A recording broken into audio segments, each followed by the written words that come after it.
Hi,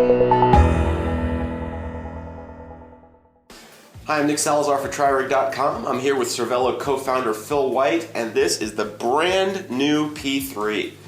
It's a complete refresh, completely new molds, complete revamp of the old P3 line.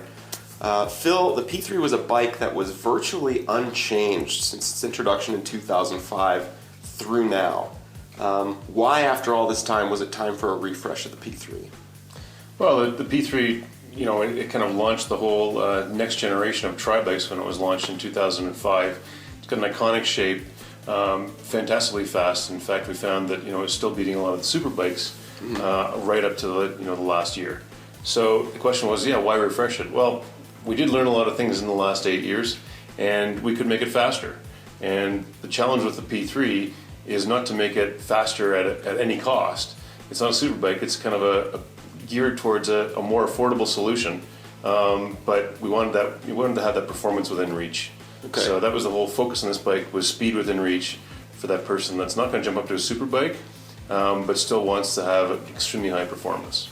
Yeah, so speaking of that, making the P3 faster through the lessons you've learned in the last several years, and still introducing it at sort of a budget or a less expensive price point than your top-end bike, you might almost call this thing like the P5 Lite. I mean, basically from here on up and forward, it's almost identical to the P5. Is that correct? Is that a fair statement?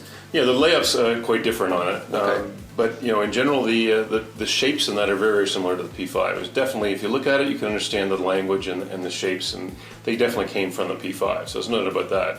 The geometry is the same as the P5, so it fits the same as the P5. But yeah, the back half is quite different, and it's incorporating other things we tried before as well, and it's more cost-effective part of the solution. Right on.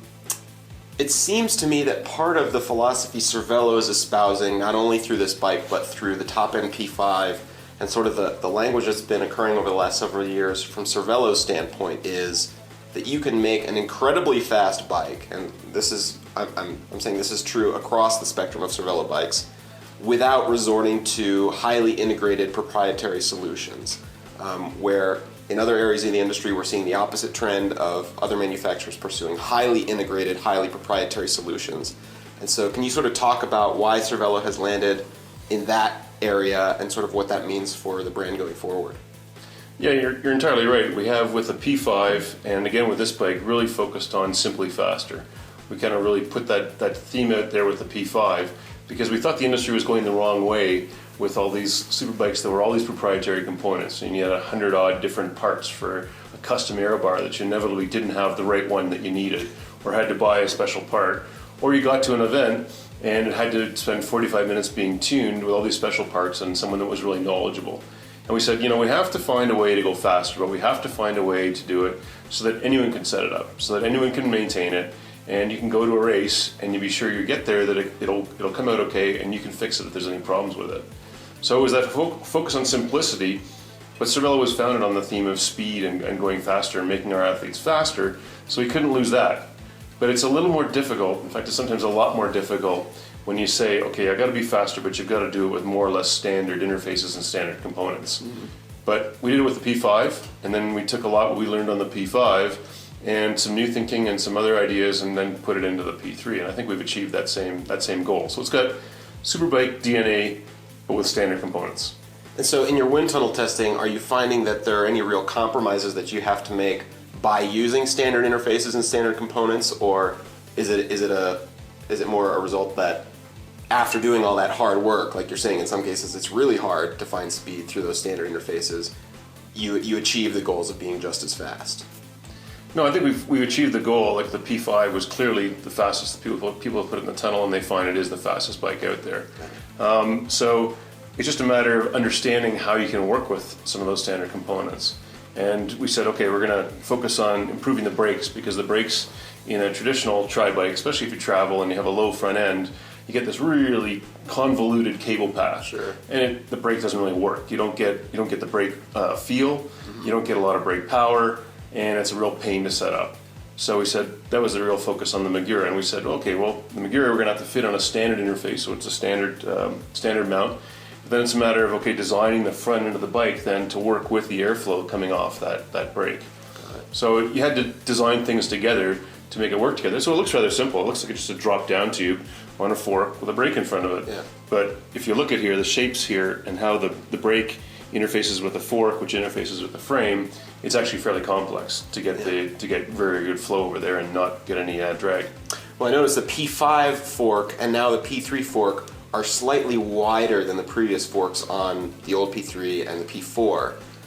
And so was that with integration with the Magura in mind because of the frontal profile of the Magura? Is that what you're saying? Like you sort of designed from the brake backwards to make everything work together? Right, yeah. If you look, they're wider, like the legs are about the same width here, but they're spaced wider from this direction. And if you look at the straight on, you can see that the brake arms are right in front of the legs of the fork. Right. And then they're a little bit tighter in here because the airflow is a little bit farther to go here, so it's a very, very, it was very designed together to work together. It's not a mistake that those things fit together exactly that way. There's a lot of work involved in making that work. Sure.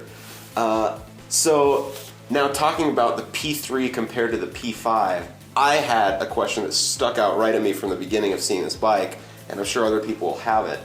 If you put an Enduro aero bar on this bike, which will work, by the way, because the cable ports are in the identical position as the P5. Correct. If you put an Enduro on here, how does it compare in the tunnel to a P5-3 without the rest of the covers on the brakes and so forth?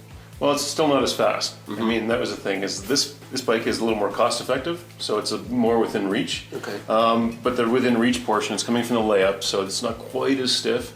But the real difference from an aerodynamic standpoint in the wind tunnel is the seat tube area. So the gusset in the bottom bracket is different here, and this is used at different shapes, and you don't have that big gusset that we had in the seat tube to the top tube joint here. So it's not quite as aerodynamic as a P5, but we did everything we could within the constraints to make sure we got as much as possible. Are you willing to say how much? Are we talking like 2 or 3 watts? Are we talking like 5 or 6 watts? I think I'll have to check and get back to you on that. Okay. There is a gap. I mean, it is worth spending if you're looking for the ultimate performance. We've designed it so that there is a definite performance advantage in going with a P5, but this is tremendously good value for money. You spend a lot less, but you get 80% of the performance. Right on. I think that's as good a place as any to sort of cap off the interview. That's sort of the theme of the bike is getting as much performance as possible at a slightly lower price point. Phil, thanks so much for your time, and congratulations on the bike. All right, thanks very much. All right, for a lot more info and photos, check out TriRig.com. Thanks.